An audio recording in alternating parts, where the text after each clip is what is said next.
आज हम फिर से एक बार यस बैंक के बारे में बात करने जा रहे हैं, बट ये न्यूज़ बहुत ही इम्पॉर्टेंट है यस बैंक के नज़रिए से भी, इन्वेस्टर्स के नज़रिए से भी।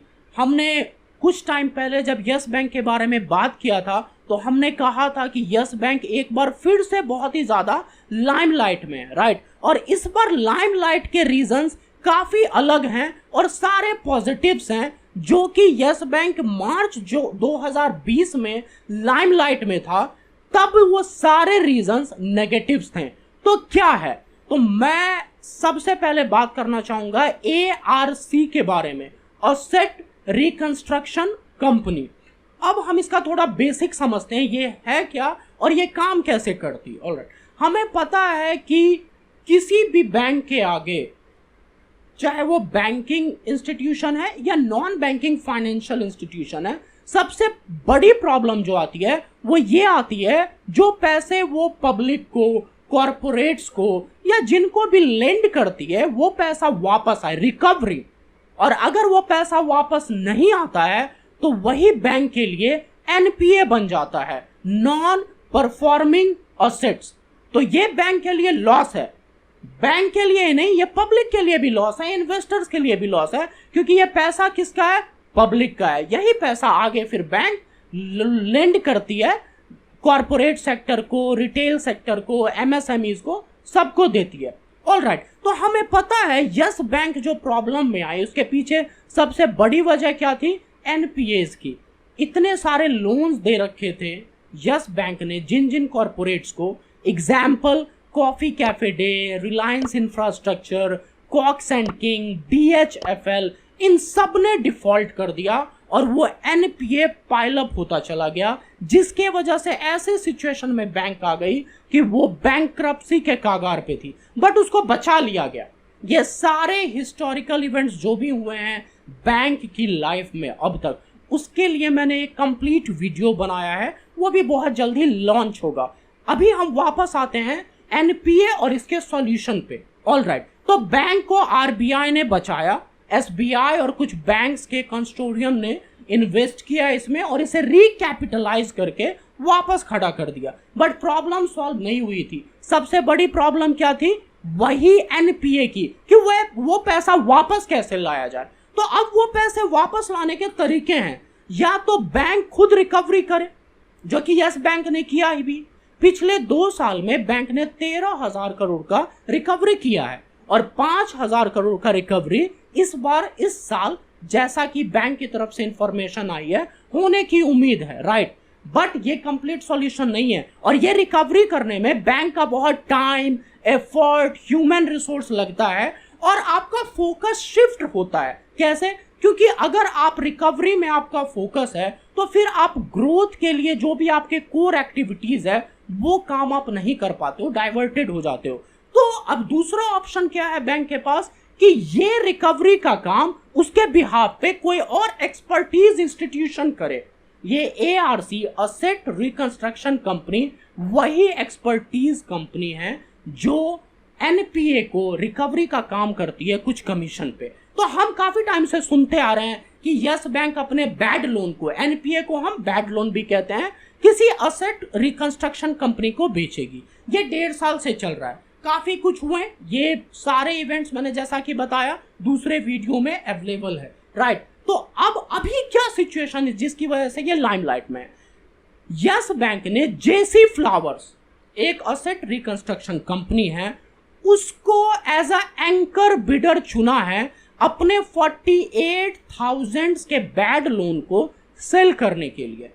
अब ये JC फ्लावर एंकर बिडर कैसे चुना गया, मैं थोड़ा सा आपको इसकी टेक्निकलिटीज बताता हूं, कि जो कि बहुत इंपॉर्टेंट है ये समझना कि ये सारा सिस्टम काम कैसे करता है। एक्चुअली 2002 में एक एक्ट आया था जिसको हम सरफासी एक्ट कहते हैं। उसके तहत RBI, जो कि रेगुलेटर है बैंकिंग सेक्टर का, ये पावर देता है बैंक को कि आप अपने बैड लोन को या आप अपने नॉन परफॉर्मिंग असेट्स को रिकवर करने के लिए आप ARC बना सकते हो, या बने हुए ARC को आप वो बैड लोन बेच सकते हो, क्योंकि ARC के पास बहुत सारे तरीके हैं उन पैसों को रिकवर करने के, क्योंकि उनके पास इस फील्ड में एक्सपर्टीज है। तो इसके लिए कुछ प्रोसेस है, और वो प्रोसेस क्या है कि जिन बैंक को अपना बैड लोन बेचना है वो एक स्टार्टिंग में बिडिंग के लिए एग्जिस्टिंग एआरसी को बोलती है कि आप बिड भेजिए। तो उसमें सिलेक्शन का क्राइटेरिया होता है, ऑब्वियसली जो हाईएस्ट बिडर है उसको बैंक चुनती है। तो जेसी फ्लावर वही हाईएस्ट बिडर था जिसने कि 11,100 करोड़ का बिड लगाया। तो फर्स्ट स्टेज के प्रोसेस में हम जेसी फ्लावर्स को कहेंगे anchor bidder.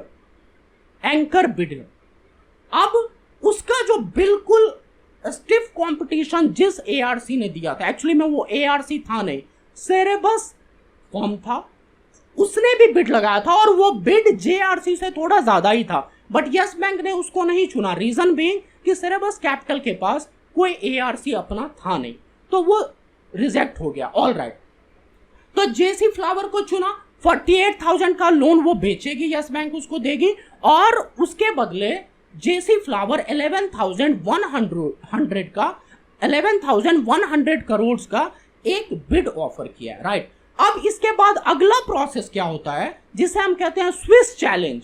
Swiss challenge process का मतलब क्या है कि जेसी फ्लावर अभी एंकर बिडर सेलेक्ट हुआ है, फाइनल बिडर नहीं है। तो अब स्विस चैलेंज प्रोसेस इसमें क्या बताता है कि अब आप एक बार फिर ओपन एक बिड भेजते हो कि हमारे पास एक एंकर बिडर है जिसने 11,100 या जो भी वैल्यू हो ये रखा है। अगर और कोई फर्म है जो इस बिड को चैलेंज कर सकता है या करना चाहता है, चैलेंज का मतलब इससे ज्यादा बिड लगा के अगर वो बैड लोन खरीदना चाहता है, तो आप अपना एक्सप्रेशन ऑफ इंटरेस्ट शो कर सकते हो, उसके लिए टाइम दिया जाता है। तो अभी वही प्रोसेस चल रहा था, ये स्विस चैलेंज प्रोसेस। तो आपको बताऊं, जैसा मैंने आपको कहा कि एक बार फिर से सेरेबस कैपिटल ने ये चैलेंज किया है, और इसको चैलेंजर कहते हैं कि हाँ वी हैव इंटरेस्ट, जो कि पहले भी था। मैंने कहा बैंक ने रिजेक्ट किया था सेरेबस कैपिटल के प्रपोजल को, क्यों? क्योंकि उसके पास एआरसी नहीं था। तो ये दिख रहा है कि वो सेरेबस कैपिटल इतना इंटरेस्टेड है कि वो ये बिड हासिल करने के लिए दोबारा से चैलेंज किया है। और अब जो पहले प्रॉब्लम थी कि उसके पास अपना एआरसी नहीं था, आर्शियन एक असेट रिकंस्ट्रक्शन कंपनी है जो किसकी है, ICICI and Apollo Global Management, इन दोनों का ज्वाइंट वेंचर है। इस आर्शियन एआरसी में अपोलो ग्लोबल मैनेजमेंट का 90.9% स्टेक है और आईसीआईसीआई बैंक का 9.9% स्टेक है। तो अब सेरेबस कैपिटल क्या चाह रही है कि इसे टेक ओवर करे, यानी कि खरीद ले। तो इसके लिए आपको दो फर्म से बात करनी पड़ेगी, एक तो अपोलो ग्लोबल मैनेजमेंट से जिसका 90% स्टेक है। तो इसके लिए अपोलो ग्लोबल मैनेजमेंट ने आरबीआई को ऑलरेडी रिक्वेस्ट दे दिया है कि वो 90.9% स्टेक सेरेबस कैपिटल को बेचना चाह रही है। दूसरी तरफ जो आईसीआईसीआई के पास है 9.9%, तो देखो अगर 10% से कम स्टेक है किसी कंपनी का, तो उसके लिए आपको आरबीआई से या रेगुलेटर से जो कि है उससे आपको परमिशन लेने की जरूरत नहीं है। तो इसके लिए डायरेक्ट सेरेबस कैपिटल आईसीआईसीआई बैंक से बात कर रही है। तो अगर ये डील कंप्लीट हो जाता है तो इसका मतलब सेरेबस कैपिटल वो आर्शियन एआरसी खरीद लेगी, तो अब एलिजिबल होगी।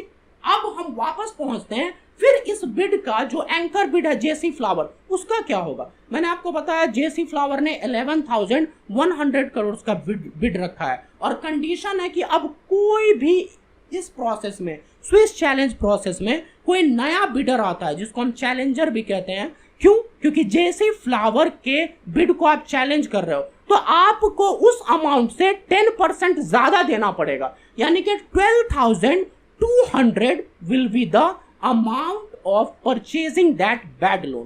तो अब ये एक्सप्रेशन ऑफ इंटरेस्ट भी आ गया है, तो इट मीन्स अब ये प्रोसेस स्विस चैलेंज का भी कंप्लीट हो चुका है। अब बस ये है कि यस बैंक को ये फाइनली जब ये क्लोज होगा तो सेरेबस कैपिटल को टाइम दिया जाएगा कि अब आप एनपीएस को एक बार दोबारा से देखें, और अगर आप वो बिड लगाते हैं तो वो बिड फाइनल होगा। बट उससे पहले जेसी फ्लावर को एक और मौका दिया जाएगा, और वो मौका क्या होगा, क्योंकि आप एंकर बिड है, सेरेबस कैपिटल के बिड को आप मैच कर लो। मैच मतलब अभी आप 11,100 करोड़ दे रहे हो और वो सेरेबस कैपिटल 2,200 करोड़ देगा, तो जेसी फ्लावर अगर वो अमाउंट देने के लिए तैयार हो जाता है तो फिर सेरेबस कैपिटल को वो जो भी एनपीए का पूल है नहीं बेचा जाएगा, वो जेसी फ्लावर के पास ही जाएगा और ये एग्रीमेंट एग्जिस्टेंस में आ जाएगा, जो कि मिस्टर प्रशांत कुमार जो कि एमडी है यस बैंक के, उन्होंने कहा है 1 महीने से 1.5 महीने का टाइम लगेगा इन सारे प्रोसेस में। अब इससे बैंक का क्या फायदा होगा? बैंक के जितने भी एनपीए हैं वो क्लीन हो जाएंगे, राइट, यानी कि balance sheet will become clean, जो कि अट्रैक्ट करेगा प्राइवेट इक्विटी फर्म्स को to invest in the bank, potential investor को भी और जो एग्जिस्टिंग इन्वेस्टर हैं उनको भी। तो ये एक बहुत बड़ा पॉजिटिव है बैंक के लिए। इतना कुछ करने के बाद भी जो सबसे बड़ा इशू था बैड लोन का वो सॉल्व हो जाएगा and bank will be able to focus on the growth trajectory, उसके जो कोर एक्टिविटीज हैं उस पे। अब कुछ टेक्निकलिटीज है कि कितना पैसा अभी कैश में मिलेगा, कितना सिक्योरिटीज में, ये सारी बातें मैंने की है, उसका लिंक मैं आपको डिस्क्रिप्शन बॉक्स में डाल दूंगा, उसे प्लीज देखें ताकि आपको ये पूरा प्रोसेस समझ आएगा और समझ में आएगा कि ये चीजें काम कैसे करती है। Thank you so much, hope ये वीडियो काफी हेल्पफुल होगा इस चीज को जानने के लिए कि ये एआरसी काम कैसे करता है।